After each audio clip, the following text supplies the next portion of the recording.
കാസർഗോഡ് നിന്ന് അറസ്റ്റിലായ ബംഗ്ലാദേശ് പൗരൻ എം.ബി.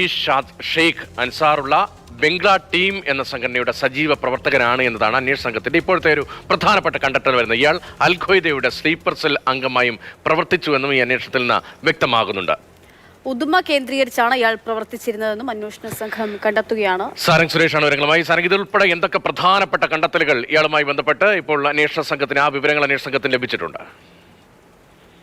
രതീഷ്, അക്ഷയ, ഇക്കഴിഞ്ഞ ബുധനാഴ്ചയായിരുന്നു കാസർഗോഡ് പടന്നക്കാട് വെച്ച് എം.ബി. ഷെയ്ഖിനെ ആസാം പോലീസിന്റെ സ്പെഷ്യൽ ടാസ്ക് ഫോഴ്സ് അറസ്റ്റ് ചെയ്യുന്നത്. അതിനുശേഷമാണ് പിന്നീട് കാസർഗോഡ് പോലീസിന് പോലും അത്തരത്തിലൊരു വിവരം കിട്ടുന്നത്. പിന്നീട് സ്റ്റേറ്റ് ഇന്റലിജൻസിന്റെ നേതൃത്വത്തിലുള്ള ഒരു കൂട്ടം അന്വേഷണ ഉദ്യോഗസ്ഥർ ഇയാളെ ചോദ്യം ചെയ്യുകയും ചെയ്തിരുന്നു. അതിന്റെ ഭാഗമായ അന്വേഷണ റിപ്പോർട്ടാണ് ഇപ്പോൾ പുറത്തു വന്നിരിക്കുന്നത്. അതിലാണ് ഇത്തരത്തിൽ ഞെട്ടിക്കുന്ന വിവരങ്ങൾ പുറത്തു വരുന്നത്.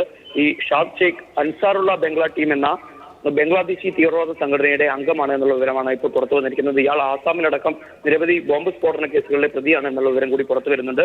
ഈ സംഘടനയുടെ പ്രധാന ഉദ്ദേശം എന്നത് ബംഗാളിലെ സിലിഗുരി ഉൾപ്പെടെയുള്ള മേഖലകൾ കേന്ദ്രീകരിച്ചുകൊണ്ട് ഇന്ത്യയിലെയും ബംഗ്ലാദേശിലെയും മേഖലകൾ ചേർത്തുകൊണ്ട് ഒരു പ്രത്യേക മതരാഷ്ട്രം സ്ഥാപിക്കുക എന്നതായിരുന്നു.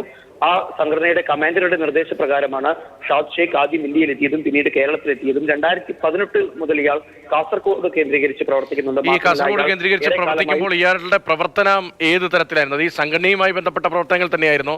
ഇയാൾ എങ്ങനെയാണ് ഇത്രയും കാലം ഇവിടെ കഴിഞ്ഞത്? ആരുമായെല്ലാം ബന്ധമുണ്ടായിരുന്നു? ഇവിടെ ഇയാൾ ഇടപെട്ട ആളുകൾക്ക് ഇവിടുത്തെ ഏതെങ്കിലും ഇത്തരം സംഘടനകളുമായി ബന്ധമുണ്ട്? അത്തരം വിവരങ്ങളിലേക്ക് പോയിട്ടുണ്ടോ ഇപ്പോൾ അന്വേഷണം? രതീഷ്, 2018 മുതൽ ഇയാൾ ഇവിടെ ഉദുമ, ചെർക്കള, കാസർഗോഡ് ടൗൺ, പടന്നക്കാട് മേഖലകൾ കേന്ദ്രീകരിച്ചുകൊണ്ടായിരുന്നു ഇയാളുടെ പ്രവർത്തനം. നിർമ്മാണ തൊഴിലാളികളോടൊപ്പം കൂടി ഗൃഹനിർമ്മാണം നടത്തുന്ന തൊഴിലാളികളോടൊപ്പം കൂടി ഒരു തൊഴിലാളിയാണ് എന്ന രീതിയിൽ തന്നെ കെട്ടിട നിർമ്മാണ തൊഴിലാളിയാണ് എന്ന വ്യാജനയായിരുന്നു ഇയാളുടെ ഇടപെടലൊക്കെ തന്നെ ഉണ്ടായിരുന്നത്. എന്നാൽ ഞെട്ടിക്കുന്ന ഒരു വസ്തുത കൂടിയുണ്ട്. ഇയാളുടെ വ്യാജ തിരിച്ചറിയൽ രേഖകൾ ഉപയോഗിച്ചുകൊണ്ട് 2018 തന്നെ ഉദുമയിലെ ഒരു ദേശസാൽകൃത ബാങ്കിൽ അക്കൗണ്ട് എടുത്തിരിക്കുന്നു എന്നതും ഞെട്ടിക്കുന്ന ഒരു വസ്തുതയാണ്. അതിനുശേഷം ഇപ്പോൾ കിട്ടിയ രഹസ്യവിവരത്തിന്റെ അടിസ്ഥാനത്തിലാണ് ഇയാളെ ഇപ്പോൾ അറസ്റ്റ് ചെയ്തിരിക്കുന്നത്. ഇയാൾക്ക് ഏതെങ്കിലും തരത്തിലുള്ള സഹായം ലഭിച്ചോ എന്നുള്ള കാര്യം പോലീസും അതുപോലെ തന്നെ NIA അടക്കമുള്ള അന്വേഷണ സംഘത്തിന്റെ അന്വേഷണ പരിധിയിൽ വരുന്ന കാര്യങ്ങളാണ്.